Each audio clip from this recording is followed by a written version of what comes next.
Bonjour à toutes et à tous. Je vais me présenter vite fait. Je m'appelle Mohamed. Je suis en troisième année de thèse au sein du laboratoire CIMAP sous la direction de Valérie Paris. Donc aujourd'hui, je vais vous présenter une partie de mes travaux de recherche de thèse, notamment sur l'impact des poules de chrome sur l'oxydation en température de l'acier inox 316L. D'une part, il est connu que la résistance à l'oxydation en température d'un alliage métallique repose sur sa capacité à former une couche d'oxyde contenue, adhérente, compacte et à croissance lente qui le protège d'une éventuelle dégradation rapide. Si on veut donner des exemples qui répondent à ces critères, il y a par exemple la silice, la chromine, l'alumine, pardon, car ils sont thermiquement stables. Du coup, à travers le présent travail, on a souhaité d'explorer l'apport d'une couche fine de 100 nanomètres de chrome déposée par PVD sur la formation et la durabilité d'une couche d'oxyde protectrice. Cette solution a été explorée pour améliorer l'adhérence de revêtements céramiques durs, notamment les nitrures et les oxynitrures, sur des aciers pour des outils de coupe. Et on a souhaité la transposer à la problématique de la tenue à l'oxydation en température des aciers inox. Avant de parler un peu de la résistance à l'oxydation en température, je vais vous en parler un petit peu du dépôt. Donc, le dépôt de chrome a été réalisé dans un bâti de PVD par pulvérisation cathodique. Et la caractérisation du film déposé, que ça soit que ce soit par observation même ou scan AFM, nous a permis de comprendre que le film se croit sous une microstructure colonnaire circulaire avec une densité compactée de l'ordre de 6,15 grammes par centimètre cube. C'est légèrement supérieur à la densité des couches minces de chrome déposées par les techniques de PVD. Donc, une deuxième caractérisation par diffraction des rayons X a été faite pour vérifier la présence d'une éventuelle oxydation du film au moment du dépôt, mais c'était une surprise parce qu'on est tombé dans les conditions qui favorisent la formation d'une phase exotique de chrome. C'est une phase dite delta A15. Il s'agit d'une phase métastable dont la structure de la phase delta A15 est un cubique centré avec deux atomes sur chaque face, ce qui rend effectivement cette structure très compacte. Et à l'issue de ce résultat, nous avons choisi d'investiguer davantage cette phase peu étudiée dans la littérature. Du coup, nous avons préparé des lampes d'une épaisseur proche de 50 nanomètres à partir d'un dépôt de 100 nanomètres sur de l'acier inox 316. Donc, nous avons caractérisé cette lame fille par la technique Acomastar, développée par notre laboratoire il y a un peu plus d'une dizaine d'années, connue souvent sous le nom commercial Astar. Cette technique permet de fournir des cartons de phase et d'orientation à l'échelle nanométrique et qui se base sur la stratégie de matching, qui consiste à comparer l'ensemble des clichés de diffraction précalculés au signal expérimental. Donc, du coup, cette technique nous a permis de voir en détail et confirmer la microstructure colonnaire circulaire. Donc, comme on voit là sur la map d'indexation, euh, ça nous a ça nous a confirmé aussi la coexistence des deux phases de chrome delta A15 et le cubique centré, qui est un peu, enfin, c'est la phase stable, avec une certaine concentration de la phase cubique centré à l'interface alliage fine, mais pas que. Ça nous a permis surtout de comprendre à partir de la reconstitution des images virtuelles du champ sombre que malgré l'apparence des grains colonnaires qu'on a observés sur le long du film, il s'agit réellement de nanoparticules de taille maximale de 15 nanomètres qui construisent les grains colonnaires. Donc, l'étude de l'impact du dépôt a été réalisée sur plusieurs nuances d'acier inox, mais dans le présent travail, je vous présenterai les résultats sur l'acier inox 316L. Donc, dans tout ce qui va suivre, les expériences ont été faites sur des substrats polis. C'est une étape nécessaire pour pouvoir déposer un film homogène de 100 nanomètres. Du coup, pareil pour les substrats témoins, ils ont subi le même traitement de surface pour avoir une comparaison avec un seul paramètre qui est présent sous absence de dépôt. Je passe maintenant à l'oxydation de l'acier inox 316L. Donc, tout ce qui va suivre, les oxydations isothermes ont été réalisées à une température de 850 degrés sous une atmosphère d'oxygène à différents temps, allant de 15 minutes jusqu'à 600 heures. Et les images devant vous, les images présentent la micrographie MEP qui présente l'évolution de la morphologie de couches d'oxyde de l'acier inox 316L. Donc, on distingue une première phase entre 15 minutes et 1 heure. Euh, le début de formation de la couche d'oxyde, suivi d'une phase de stabilisation de couche d'oxyde composée principalement de chromine et de spinel manganèse chrome entre 2 heures et 48 heures. Mais à partir de 48 heures, on commence à observer le début d'une nouvelle phase qui déstabilise la couche d'oxyde. C'est la phase d'oxydation catastrophique caractérisée par l'apparition des nodules.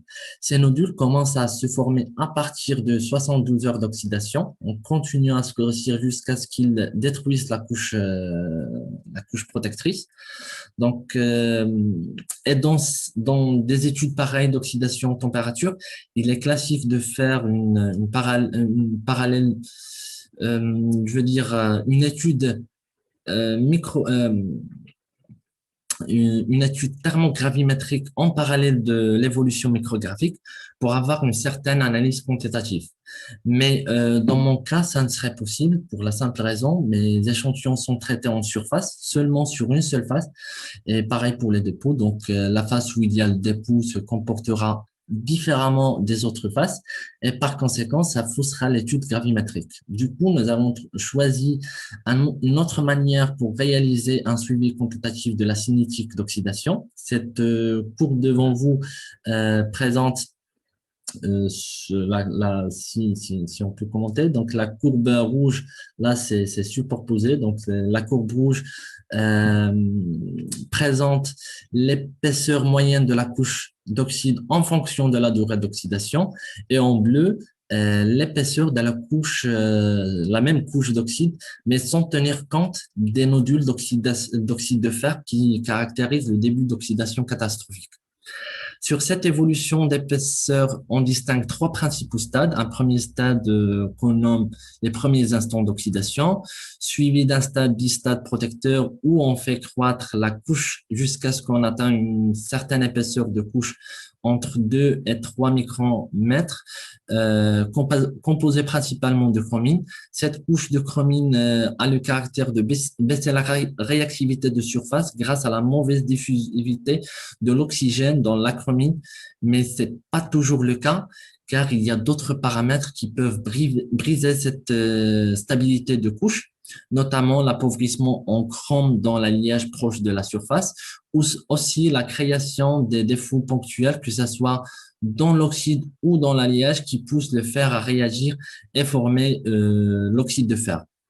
Le problème, c'est que une fois on arrive à ce stade, on peut plus faire marche arrière. C'est ce qui caractérise en fait ce troisième stade qui est connu sous le nom du stade de l'oxydation catastrophique. Donc, on peut associer les différentes micrographies MEP qu'on vient de voir aux différents stades d'oxydation.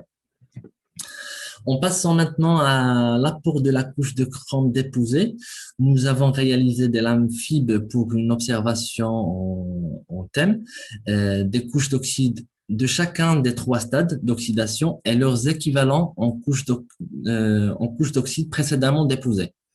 De point de vue de la chimie, euh, la couche d'oxyde, nous observons après 30 minutes d'oxydation pour le son dépôt Pour le son d'époux, la couche d'oxyde se compose de deux couches, une couche interne riche en chrome et une couche externe riche en fer, contrairement à la couche d'oxyde, à l'issue d'un substrat avec d'époux, elle n'est composée d'une seule couche riche en chrome.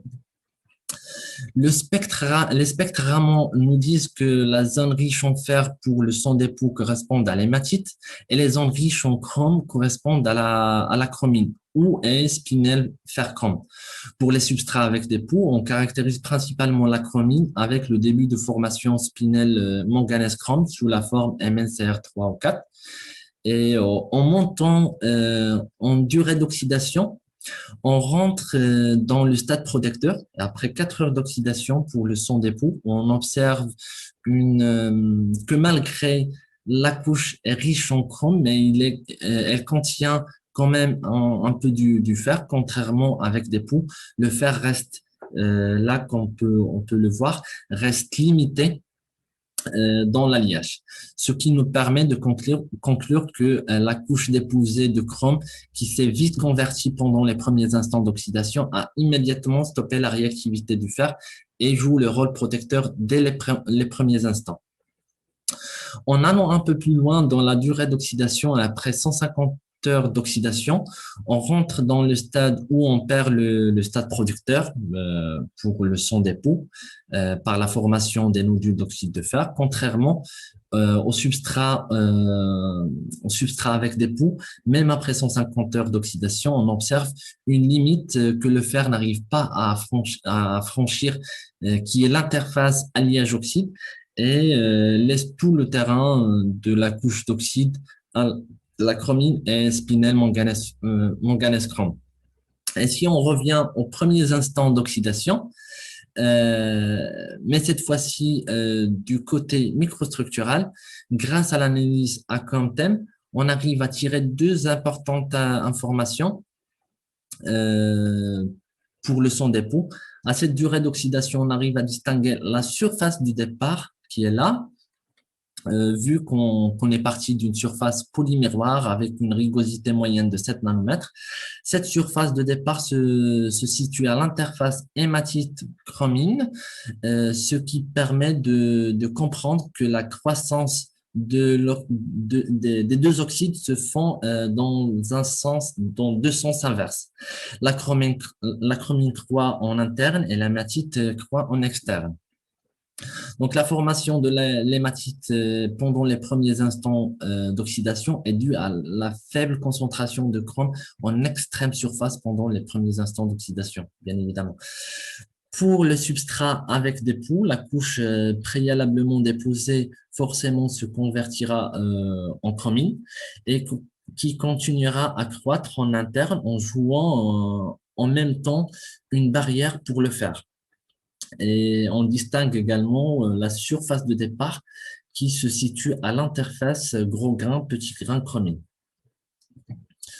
Après 24 heures d'oxydation pour le son d'époux, le chrome a eu suffisamment de temps pour diffuser en surface, ce qui fait que l'oxyde de fer qui s'est formé au début ou bien aux premiers instants d'oxydation, il s'est dissous dans la chromine sous forme soit du spinel fer chrome ou bien sous une simple incorporation de fer pour retrouver le caractère protecteur. Par contre, pour les substrats avec des poux, on continue à former lentement une couche de chromine interne et une couche de spinel manganèse chrome externe, mais nous avons remarqué en fonction de l'évolution de la cinétique d'oxydation, la couche d'oxyde subit d'importantes contraintes thermiques au moment du refroidissement en conduisant à la formation de cette forme de chenille, si on peut dire, allant des joints de grains. Ces contraintes thermiques sont dues à la différence du coefficient de dilatation thermique de la chromine et du substrat. Ces contraintes continuent à déformer la couche d'oxyde qui essaye de contenir ces contraintes jusqu'à ce qu'elles cèdent et d'un seul coup en conduisant un écaillage après 24 heures d'oxydation. Mais cet écaillage, ça va diminuer en montant en durée d'oxydation avec l'augmentation de la rugosité, comme on peut voir ici, en augmentant la rugosité de l'interface, l'augmentation de la rugosité à l'interface oxyde-alliage. Donc, voilà. Pour résumer, la cinétique d'oxydation en absence de dépôt, elle se passe comme suit. Donc, l'oxydation commence par une formation parallèle de la chromine et de l'hématite pendant les premiers instants d'oxydation, suivi d'une domination de la chromine après que le chrome a eu suffisamment de temps pour diffuser en surface. Mais le fer qui reste dans la chromine va vite créer des défauts ponctuels dans la couche qui conduira à une oxydation catastrophique caractérisée par l'apparition des nodules de fer. Contrairement avec des poux, la cinétique est différente. Ça commence par une conversion de chrome en chromine et qui le fait rentrer immédiatement dans le stade protecteur et permet pour la couche de chromine à continuer à se croître. Et cette couche d'oxyde subit des contraintes thermiques au refroidissement pour les temps moyens, si on peut dire, en attendant d'avoir une certaine rugosité à l'interface pour assurer une certaine stabilité et une certaine protection pour l'alliage. Donc, pour évaluer vite fait, rapidement, pour ne pas faire lent, je suis déjà à 15 minutes. Donc, pour ne pas faire lent, donc, pour l'évaluation de l'impact du dépôt sur la tenue mécanique de la couche d'oxyde, nous avons choisi une technique de gonflement-décollement. Cette technique a été déjà détaillée par Muriel Bassini dans un précédent webinaire. Je vais m'en passer pour ne pas être lent.